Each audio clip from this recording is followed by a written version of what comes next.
Hello guys, in this video, I will show you how to add the 220 and 50 EMAs in MetaTrader 5. So let's get started. First of all, go to the Insert menu, then click on Indicators and select Moving Average. Now for the first EMA, set the period to 20.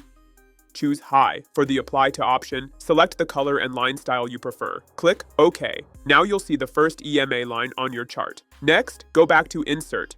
Greater than Indicators, greater than Moving Average again. This time, set the period to 50, choose Open. Pick a different color and line style, click OK. And the 50 EMA will be added to your chart.